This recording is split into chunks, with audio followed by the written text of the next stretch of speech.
Olá, pessoal! Eu trouxe aí para vocês diversas questões para que vocês consigam aí relembrar um pouquinho, né, de como a banca costuma cobrar suas questões de português e matemática. Só que eu trouxe algumas outras questões de conhecimentos gerais que não são dessa banca, porque não tem mesmo, não tem prova recente dessa banca com questões de conhecimentos gerais. Então, eu trouxe aí de outras para vocês verem, né?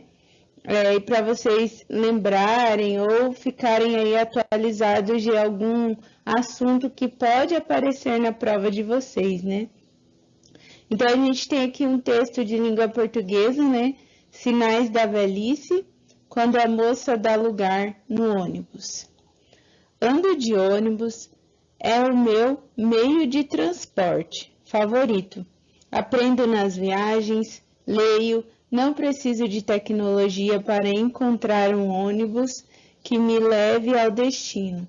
Tenho falado muito do tempo que passa e me torna idoso. Escrevi no passado sobre a crise dos 40. Hoje, trato da chegada dos 60. Os sinais da velhice são claros. Outrora, quando jovem, eu não usava palavras como outrora. Depois, alunos passaram a me chamar de senhor e de seu Juremir. No ônibus, começaram a levantar para me dar um lugar. Meninos também. Agora ficou pior. Conto a história. Eu estava em pé no ônibus, sem aperto, confortável. A menina viu e levantou-se. Cavalheirescamente, eu fiz sinal com a mão de que ela podia continuar sentada. Não deu certo, ela insistiu. Nada podia detê-la. Estava determinada a me ceder o lugar. Um furacão. Tentei demovê-la com elegância. Não queria falar para não demonstrar ressentimento ou humilhação. Eu já gritava interiormente, não quero esse lugar de maneira nenhuma. A menina não se intimidava, ela estava certa de cumprir o seu dever moral, ceder o lugar para o velhinho. Rebatia, aceite a sua condição, reconheça a sua idade, cumpra o seu dever, sente-se. Temi que começássemos a falar em voz alta. Era um confronto de gerações. Por um momento refleti. Por que essa situação me incomoda tanto? Não respondi. A menina já estava no corredor. O lugar vago se oferecia. A moça, sentada ao lado, continuava com as pernas no corredor, abrindo passagem para a minha instalação no banco da janela. Eu me recusava a capitular. A plateia aguardava ansiosamente o desfecho. Qual seria? Por alguns minutos, ficamos os dois em pé, a menina e eu.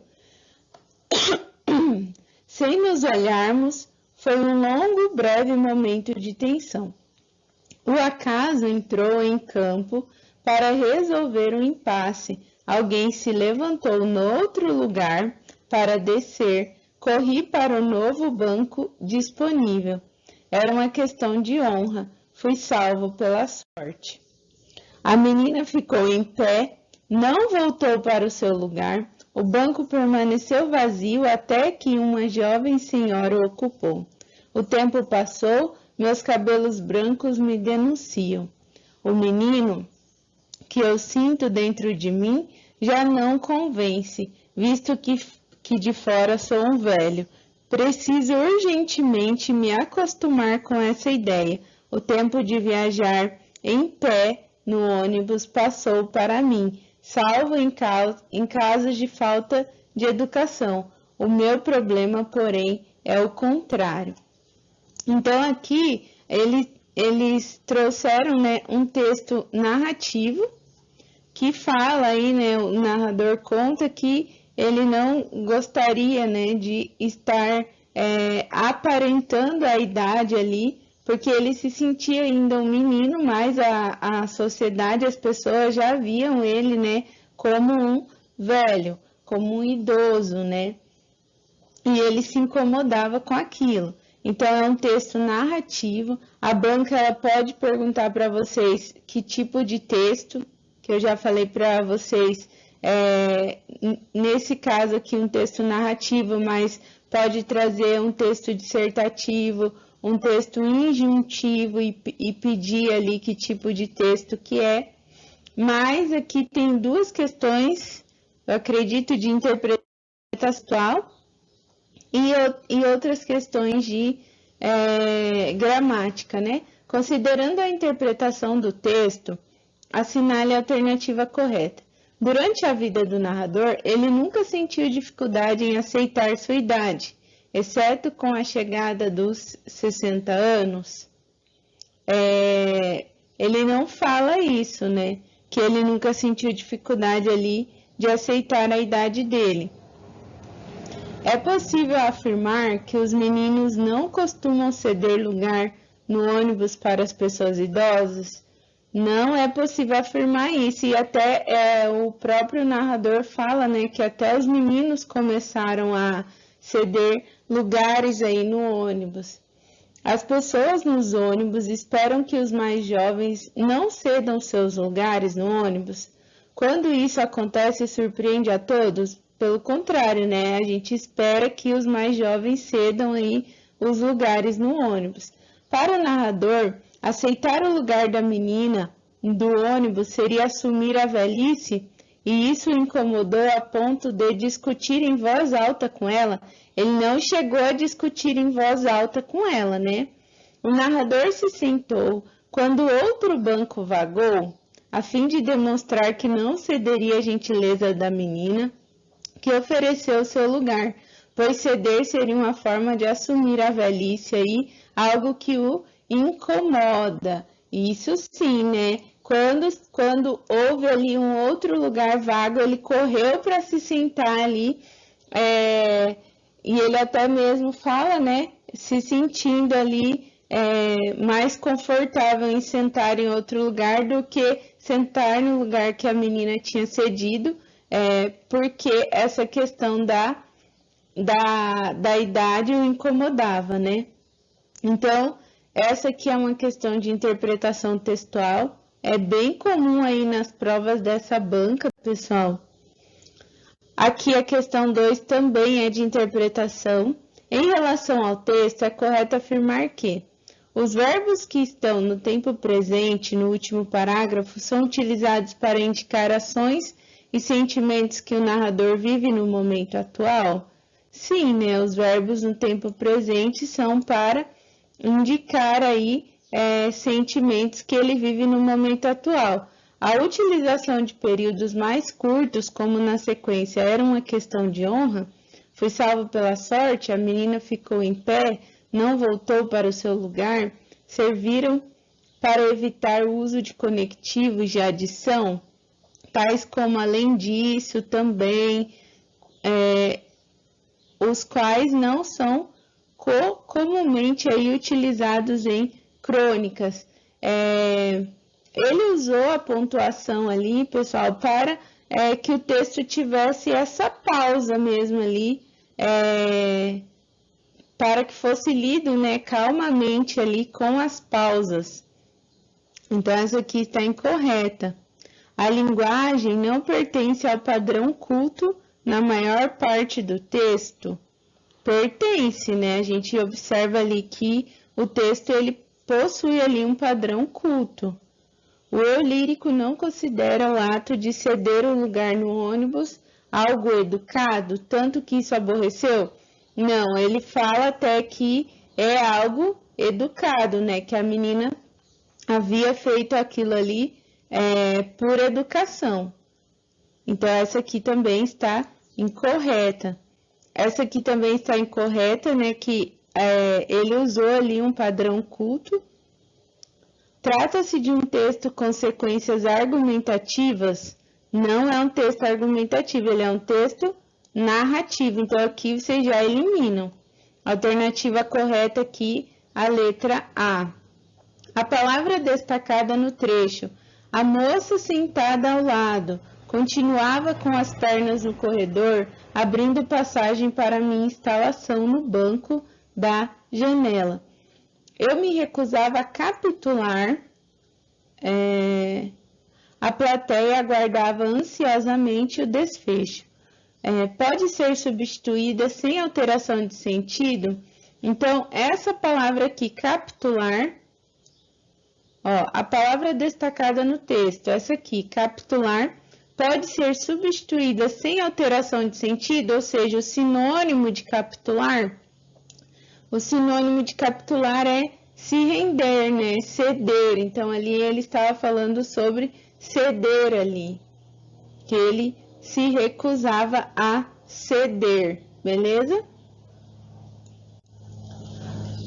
4. Em relação às classes gramaticais e aos processos de formação de palavras, assinale a alternativa correta. Em outrora,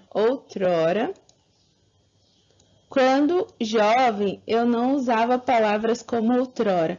O termo em destaque, que é outrora aqui, é um advérbio que indica tempo e se forma pela justa posição das palavras. Outrora é um advérbio aí que indica tempo, mas ele não é formado pela justa posição. Porque a justa posição, pessoal, é, por exemplo, passatempo, que tem a junção ali de duas palavras, mas ele não tem nenhuma alteração ali em nenhuma palavra. Então, justa posição é essa junção. Por exemplo, passatempo. Mas aqui acontece o processo de aglutinação, que também é a junção de duas palavras ou mais, só que ele acontece aí o suprimento geralmente de uma letra, né? Igual aqui, que é as palavras que são, né? As palavras aí outra e ora. Então, há a contração das palavras outra e ora, mas aí vocês percebem aqui que aqui ele sai tanto o A aqui quanto o H. Então, ele é aglutinação, ele não é justa posição.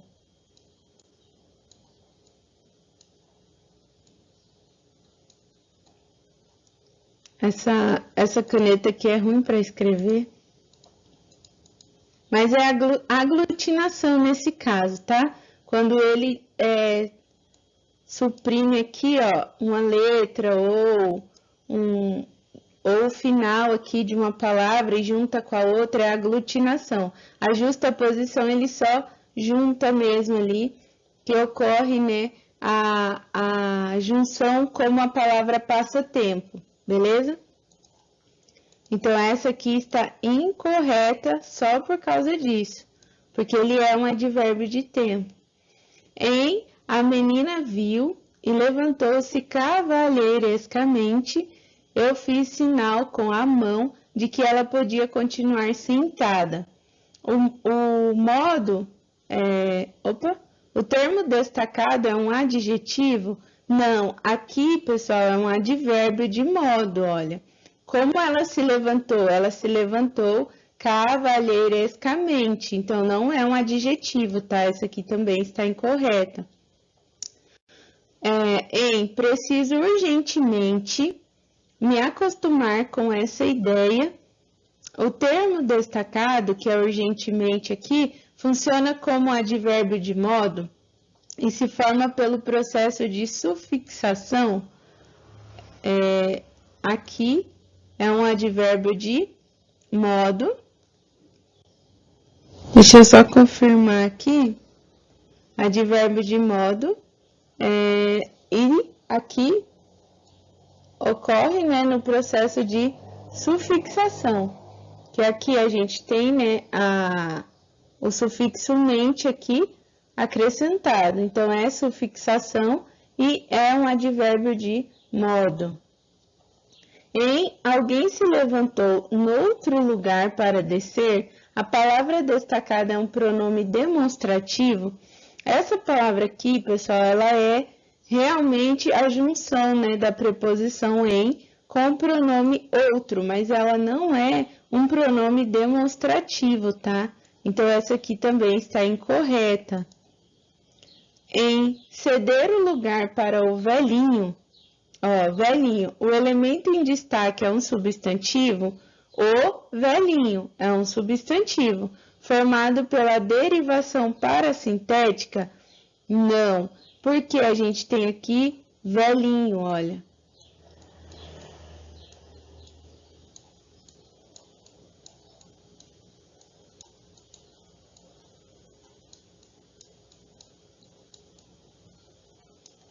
Parasintética, pessoal, é quando tem o prefixo aqui e o sufixo, né? Por exemplo, aqui o sufixo inho, quando é parasintética. Então, essa não é, porque essa a gente só tem aqui o sufixo. Beleza? Esse aqui é o nosso radical, então não é parasintética, tá?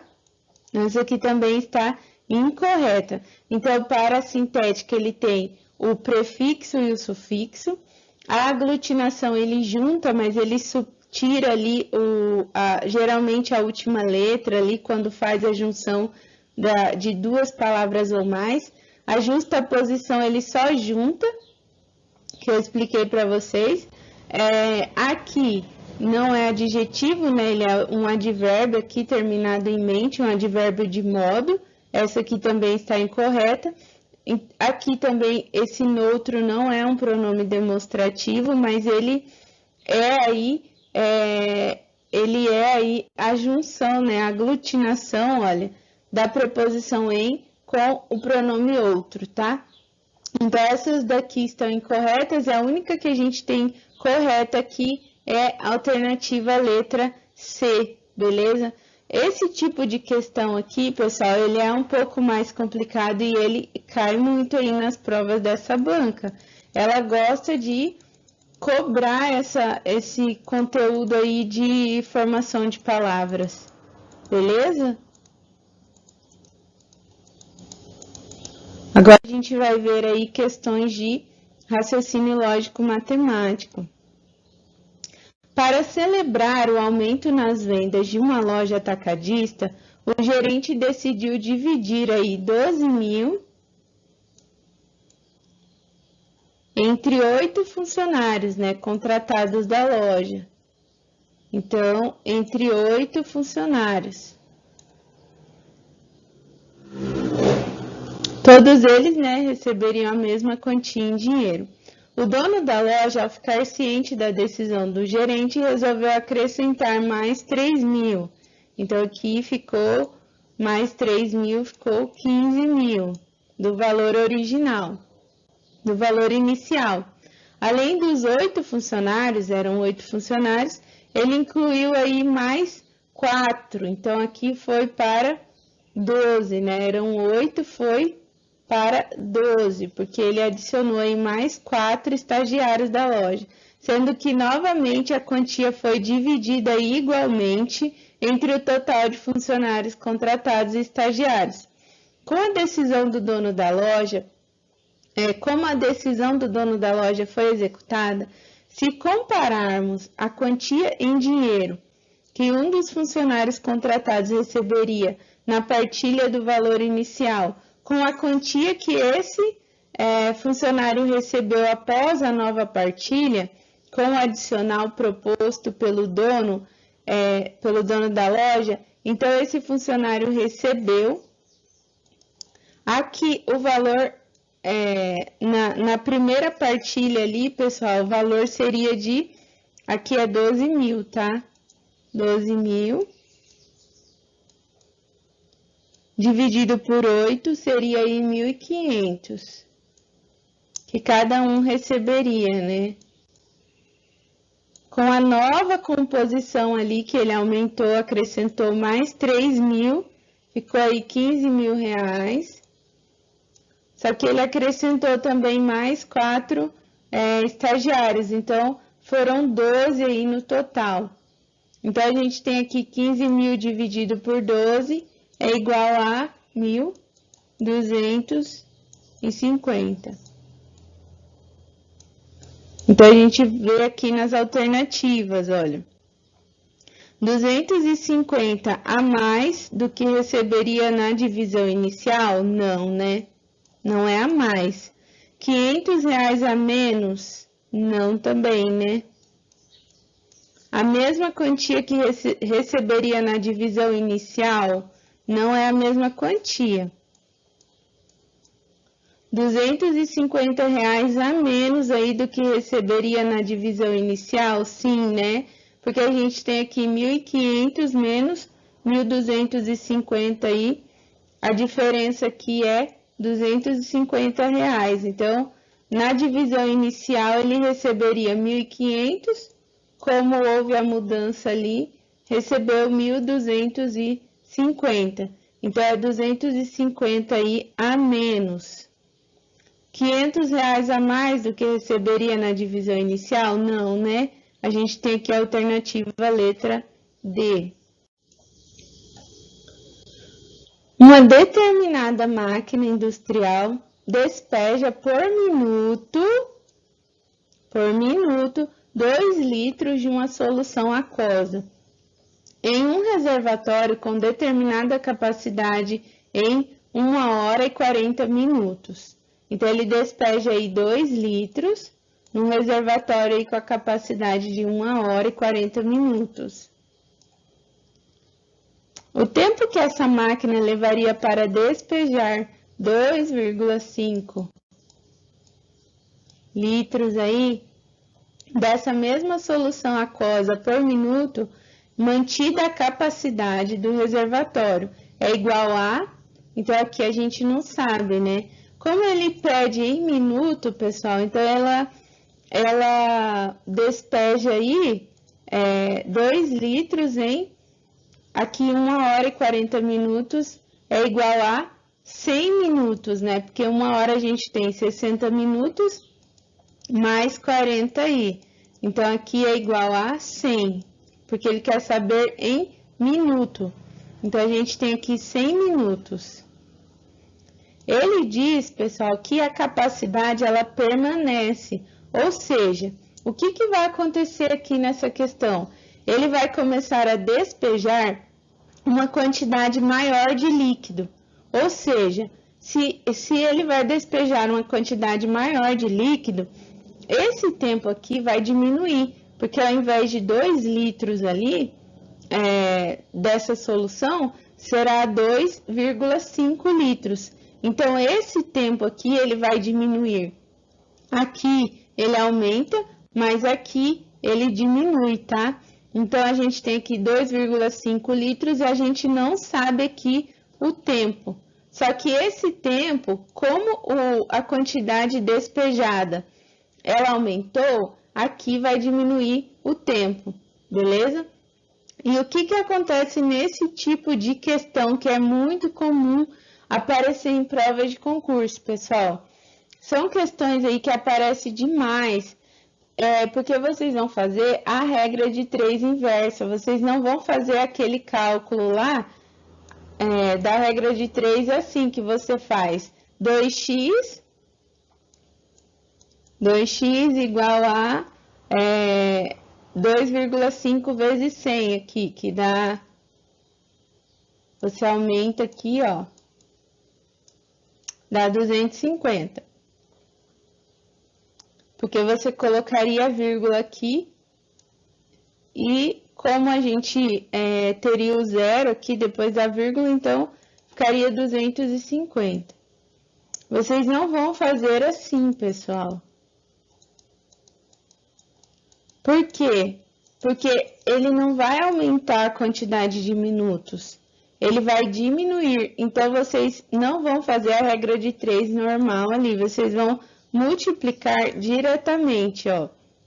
2 vezes 100, né? É igual a 200.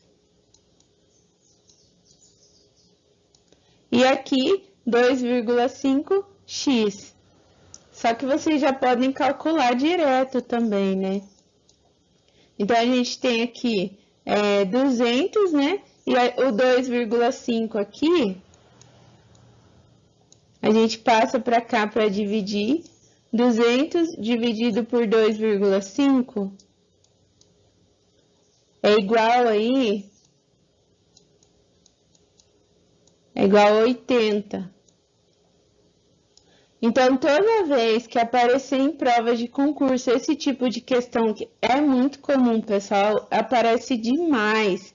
Vocês só não vão fazer essa multiplicação cruzada aqui. Vocês vão fazer ela direto.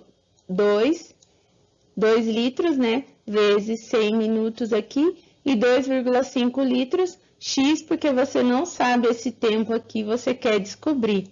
Beleza? É só isso, pessoal. Esse tipo de questão não tem segredo, só que acaba confundindo muito aí nas provas.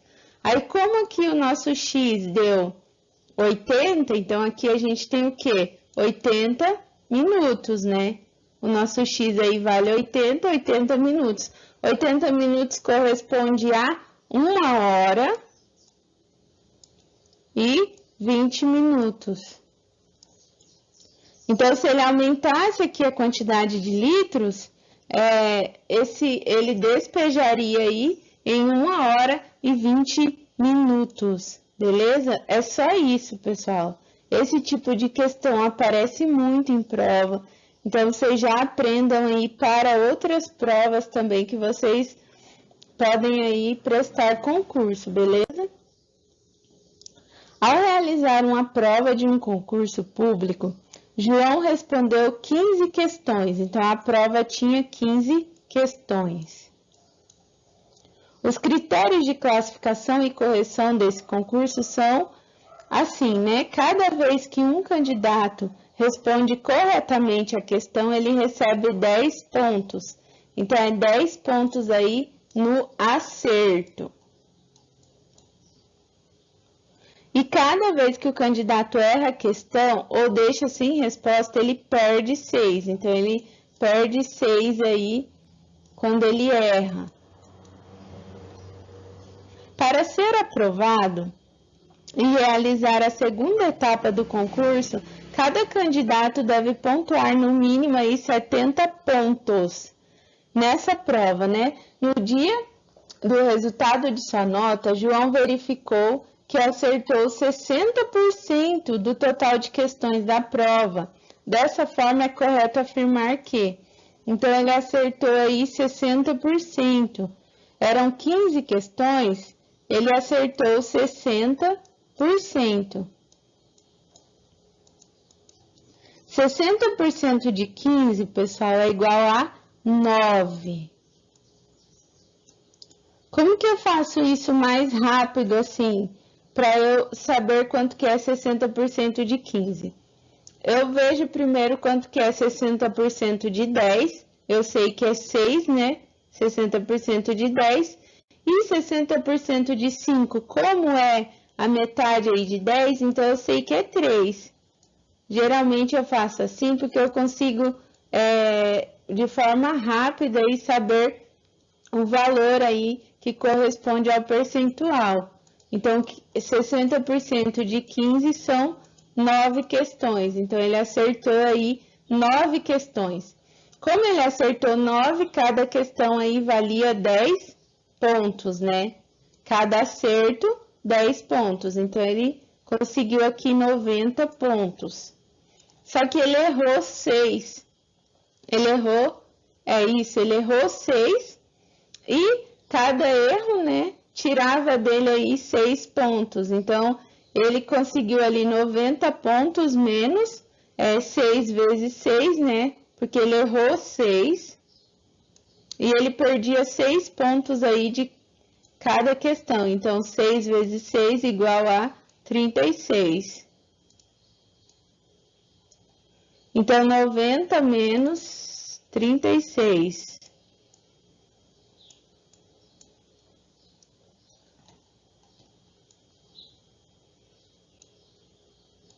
Fazer aqui certinho para vocês verem aí. 54.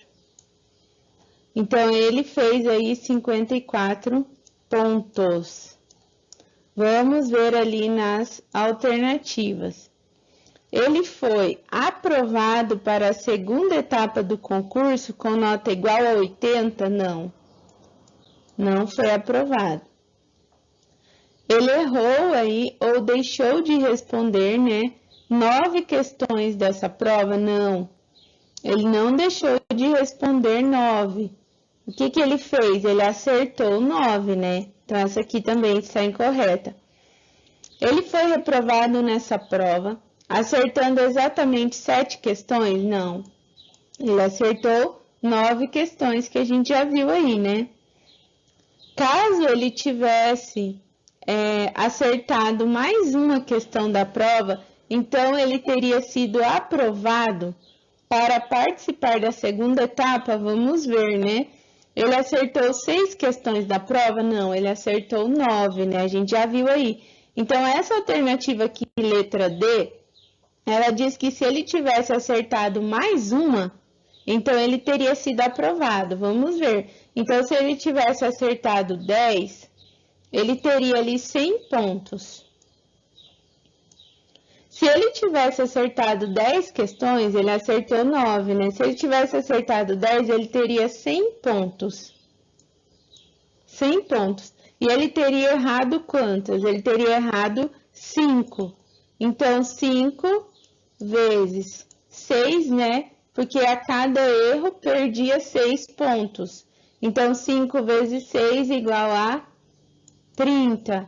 100, né? Se ele tivesse acertado 10 menos 30 é igual a 70 pontos, que é o mínimo ali que tinha que acertar, 70 pontos. Então, essa alternativa D aqui está correta. Se ele acertasse mais uma questão, ele conseguiria ali ser aprovado para a prova, para a segunda etapa do concurso, né? Aqui, essa outra questão aqui, pessoal, olha só. Seja K, né, um número real, onde K maior que 0, tal que esse número seja a raiz positiva da equação do segundo grau aí, x² menos 2x menos 4 igual a 0. É correto afirmar que eu coloquei aqui do lado já, porque esse lápis aqui, ele é bem ruim para fazer, né, esse tipo de cálculo aqui que é mais longo, mas só para vocês verem aí, primeiro, né, na equação do segundo grau, a gente acha aí o delta, né, o valor de delta, então a gente tem aí a fórmula, né, delta igual a b ao quadrado menos 4 vezes a vezes c. O a vale 1, né, aqui vale 1, porque a gente tem aqui 1x ao quadrado, o b menos 2, né?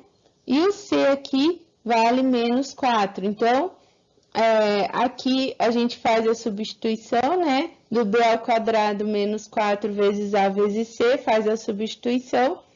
E a gente encontra aqui o valor de delta, que é igual a 20. Só que ele fala, pessoal, o quê? Que o K, o valor do K, ele é a raiz positiva da equação. Então, como que a gente faz aqui para achar a raiz? Então, a gente tem ali o menos b, né? Mais ou menos aí, raiz de delta, dividido aí por 2 vezes o A. Então, para achar ali o x positivo, né, a gente faz o quê? Que a gente consegue encontrar aqui duas raízes, né? Uma positiva e uma negativa. Só que o que ele quer aqui é a raiz positiva. Então, a gente vai ver aqui, menos b, né? Que é ali o menos 2.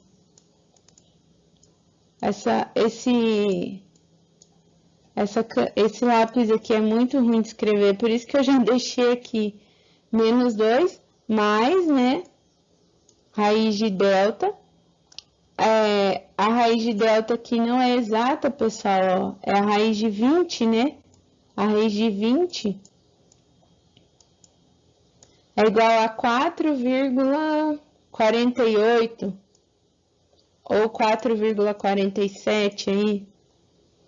4,48 dividido aí por 2 vezes A. O A igual a 1, então 2 vezes 1, 2, né? Então, a gente tem aqui o x igual menos vezes menos 2, né? A gente tem aqui mais, então 2 aqui, mais 4,48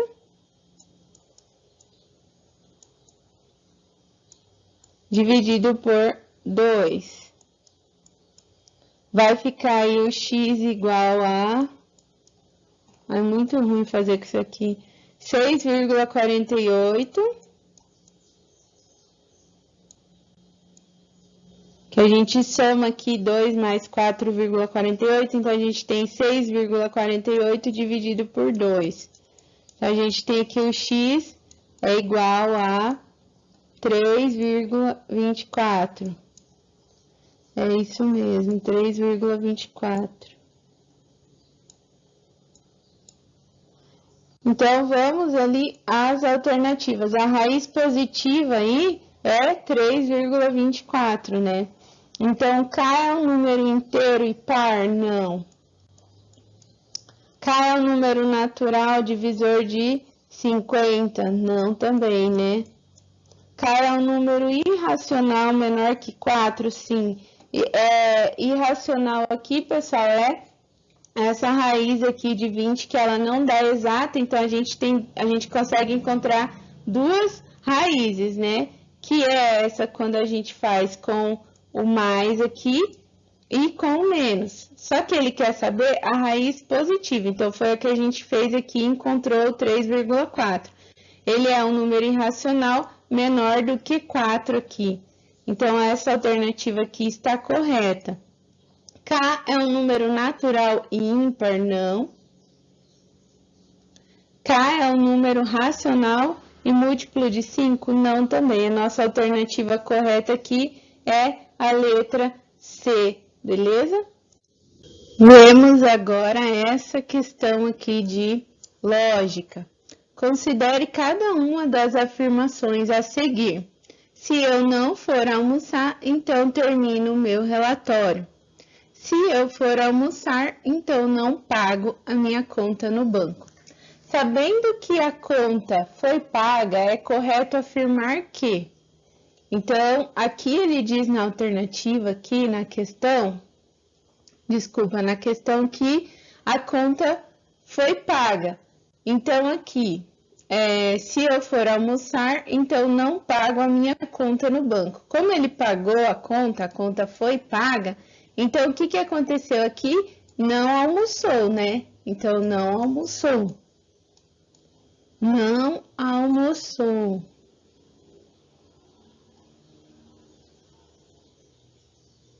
Não almoçou. Se eu não for almoçar, não almoçou, né? A gente já sabe. Então, termino o meu relatório. Então, ele não almoçou e terminou aí, então, o relatório. Porque aqui diz, né?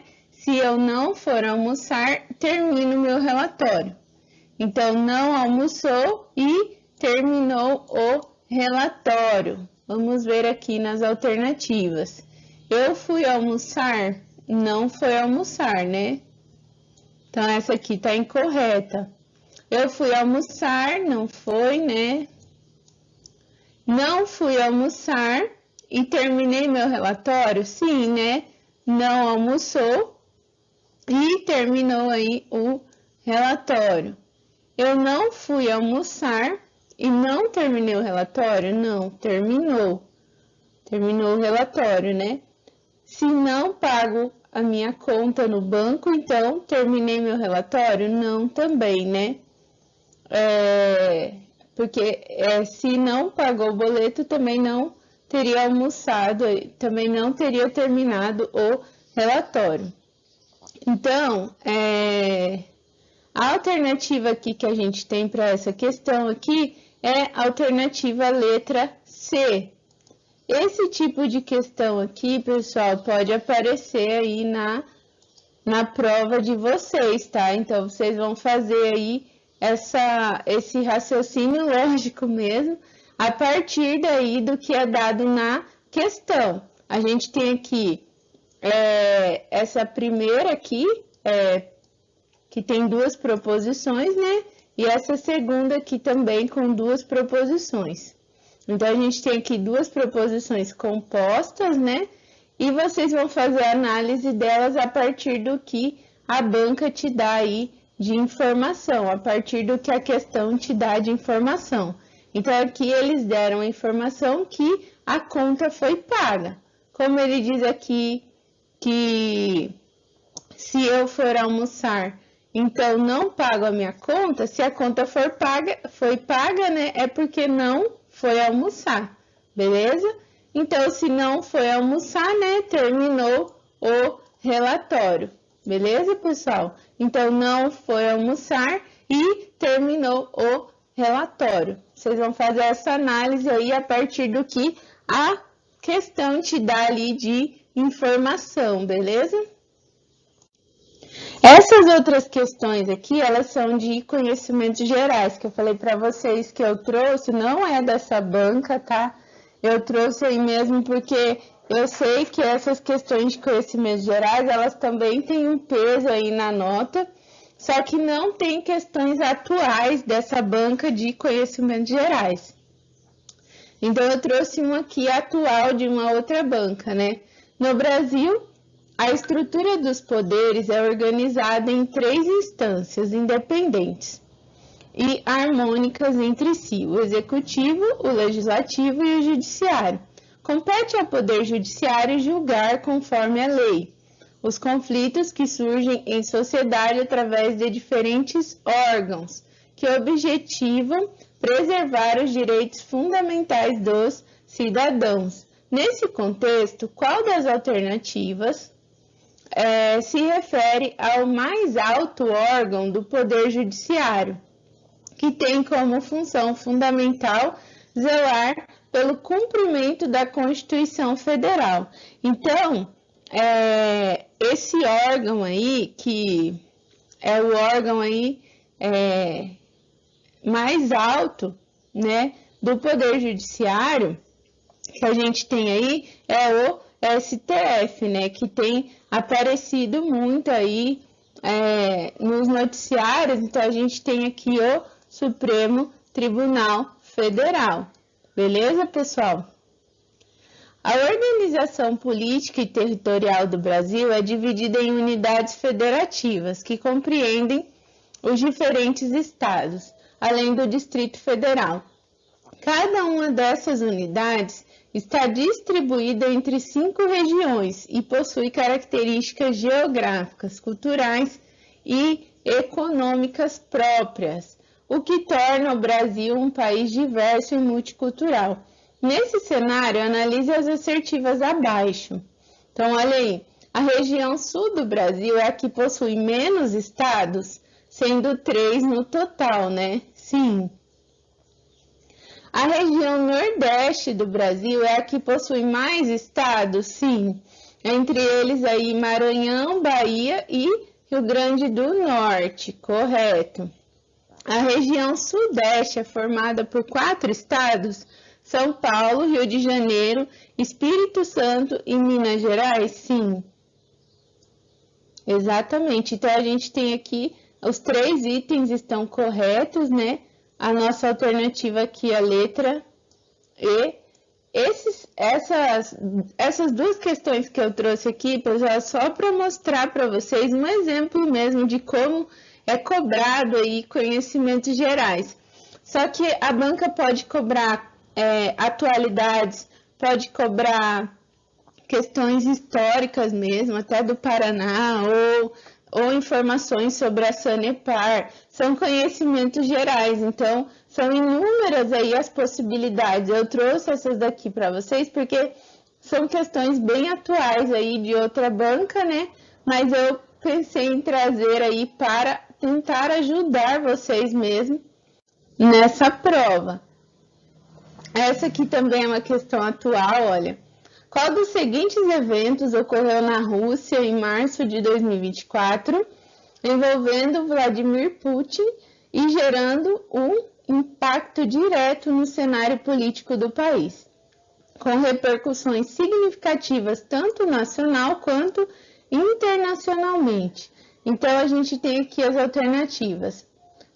Putin renunciou ao cargo de presidente? Não.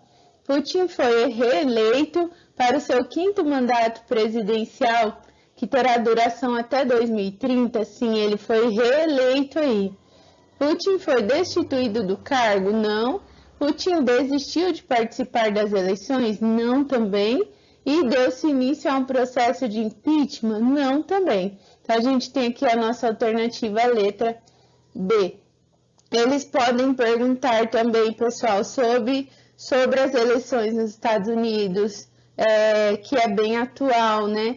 São esse tipo, assim, de questões que podem surgir aí na prova de conhecimentos gerais de vocês. Eu trouxe uma outra informação aqui, que é sobre a Sanepar. A Sanepar, ela surgiu aí em 1963, né? Com foco na inovação e na busca por mais eficiência para garantir o aumento da qualidade de vida e da saúde da população. Em 2023, completou 60 anos e foi reconhecida aí como a melhor empresa de saneamento do país. Então, eu trouxe essas informações aqui sobre a Sanepar, porque pode aparecer também na prova de vocês de conhecimentos gerais. Essa outra questão aqui, olha, em consonância com os conceitos de ciclo hidrológico, assinale a alternativa que completa corretamente a lacuna do texto a seguir. O ciclo hidrológico, ou ciclo da água, é o movimento contínuo da água presente nos oceanos, continentes e na atmosfera. Esse movimento é alimentado pela força da gravidade e pela energia do Sol, que provocam dos oceanos e dos continentes. Na atmosfera, forma as nuvens, quando carregadas, provocam precipitações na forma de chuva, granizo, orvalho e neve. Aqui, pessoal, ele pede para completar aqui a lacuna, né? Então, a gente tem aqui que provocam a evaporação das águas, beleza? Aqui fala sobre o ciclo da água, né? Essa informação, esse trecho está até na página do Ministério, eu não me lembro agora se é do meio ambiente, eu não me lembro qual, mas essa informação, esse texto completo está lá na página do governo federal, né? E aqui trata-se aí da evaporação das águas, beleza? O ciclo, eu copiei aqui, né? Copiei lá do site, né, que eu falei para vocês, do governo federal, e ele tem aqui, olha, a evaporação das águas. Então, a gente tem aqui a nossa alternativa, a letra A. Essa outra questão aqui também, há inúmeros tipos de doenças que podem ser causadas aí pela água, são assim denominadas quando causadas por organismos ou outros contaminantes disseminados diretamente por meio da água. É uma das maneiras de contaminação aí de doenças causadas por meio da água. Então, uma das formas aqui de contaminação de doenças por meio da água pessoal, o contato aí da pele, né, com a água contaminada. Então, a gente tem aqui a nossa alternativa, a letra B. Porque aqui, ingestão de água tratada? Não, né? Se a água está tratada, água clarificada? Não também. Água filtrada? Não também. E transporte de água tratada? Também não. É pelo contato mesmo da pele, né, com água contaminada, beleza? Então, essas são algumas aí. Tem essa outra aqui também. O pH é usado universalmente aí para exprimir a intensidade com que uma solução é ácida ou alcalina. Para que a solução seja considerada neutra, a medição do seu pH deve corresponder a 7, ó. pH igual a 7 para ser neutra. Aí eu coloquei até a informação aqui para vocês, ó. O pH é uma escala de 0 a 14, utilizada para determinar o grau de acidez de uma solução, sendo possível classificá-la como ácida, que é o pH aqui menor do que 7, básica, que é o pH maior do que 7, ou neutra, né, que foi o que ele pediu aqui, igual a 7, beleza? Então, essas são algumas questões aí que eu trouxe para vocês, pessoal. Espero ter ajudado vocês aí e desejo para vocês uma boa prova.